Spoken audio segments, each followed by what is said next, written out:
So, Dr. Marindoti, well, I want you to also speak to that, how you saw that. But in the same vein, I know that someone like you has always advocated, bringing up reforms to tackle food prices and all of that. Because oftentimes, I remember talking to you, talking to you, you always mentioned food, food, food, and food. So the president commended governors who have embraced agricultural reforms, and then highlighted the importance of mechanized farming with plans to establish a local assembly plant for farming equipment. So the question is, how soon do you expect to see tangible results? Because it looks like Nigerians really can't wait. No one really wants to go to bed, feeling hungry. So how soon do we see this tangible results in food prices, and what role do you think, collaboration can play in ensuring these initiatives succeed? I'll first talk to the tenor and the temperament that the president brought to the speech. I think, when there was the End Bad Governance protest, the president also stood while addressing the nation. I guess it is just his own way of showing seriousness and recognizing the fact that the country is in a somber position and he is leading them, from the front. So, when the president spoke about the reforms and the food production stimulation initiative, I was pretty excited about it, and I've been following it also.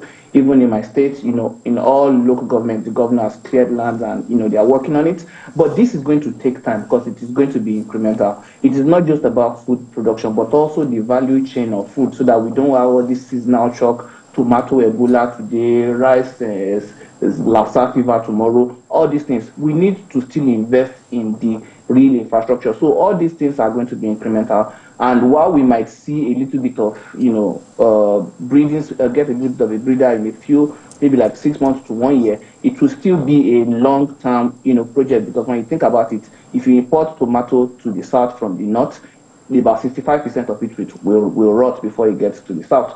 The only way you can prevent that is to import the vehicles that can keep the tomatoes cold while you are transporting it through Nigerian sun. Now, before you can get the large volume of vehicles that will come into the country and all, a lot of reforms need to be done in terms of importation of all these kind of vehicles. So, a lot of all these things, even in preservation, building silos and all these things that will make us have strategic food reserves or at different locations all across the country, so that a market shock does not have a direct immediate effect on the prices of food. And no, I was once in a food business in Nigeria, and I can buy onion for 500 today, and that same onion I'll buy it 3,500 tomorrow.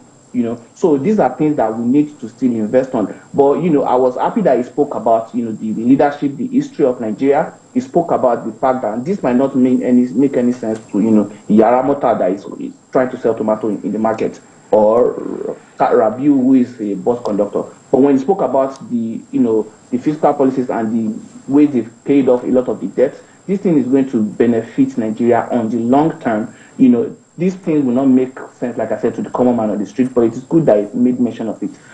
I have just one criticism for the speech, though, which was where he mentioned a lot of the the honoraries, honor the people that are being honored. I think a lot of people might not receive that very well. They would say they are just honoring their friends, essentially, and they might even say it's an APC thing, because I don't think you mentioned anybody from another party. So these are something that's one thing that I think I can criticize. He also mentioned the youth confab, which I think sounds like a good idea, but we had a confab during Jonathan's era, which was not a youth confab, right?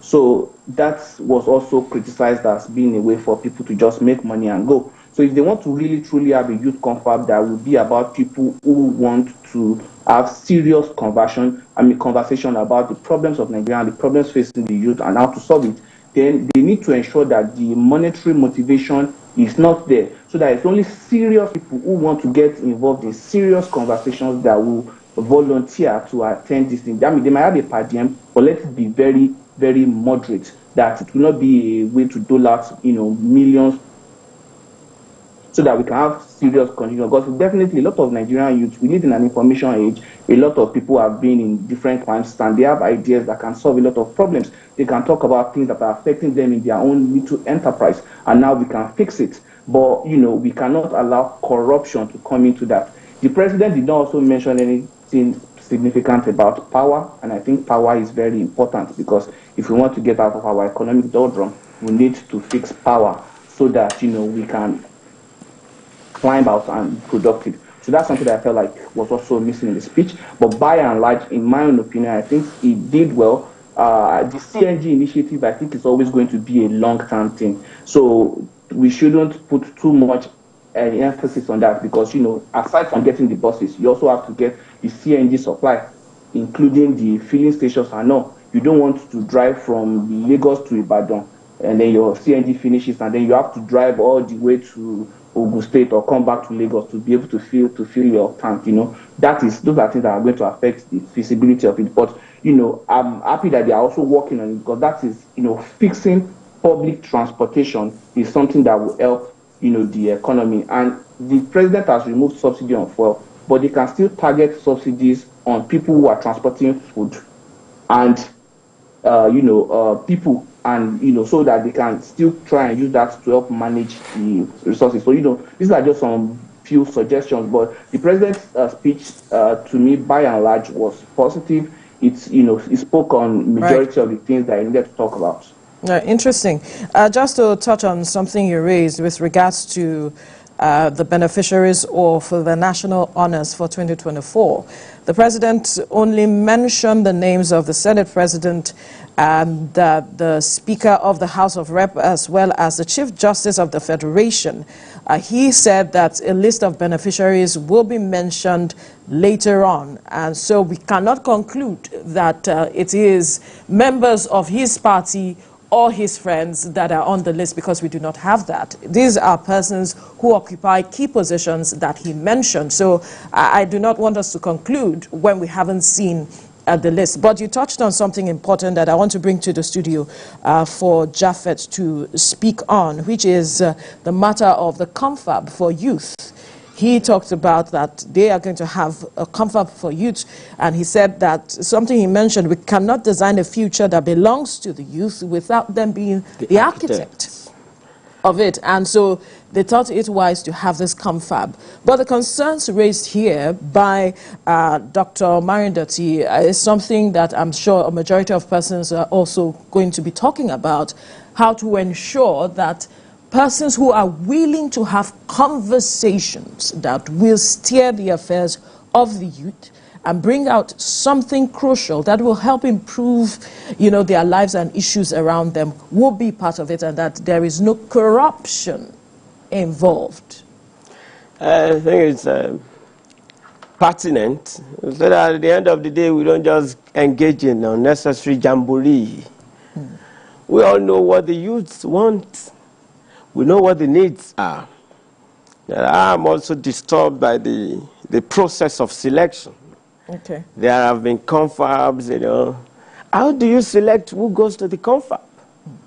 How does Majid, a organizer, get represented? Will he be part of those you will come for 30 days? Where will they be? Transcorp? What are they discussing? But the basic thing is, the youths are hungry. They are hungry and they are hungry. We've seen that. How can we mitigate? Do you think this statement will pacify them to an extent? It is meant to pacify, but I doubt if it will. And yes, with the planned protest. It is meant to pacify, but I doubt if it will. You understand? Because of the consciousness at the moment. The youths, it's an open society now. They will ask questions. You call them Gen Z. Unfortunately, their baking process is not thorough these days. All institutions that should have done that have collapsed. So you have a funny youth. You have a very funny youth. I don't want to use another adjective.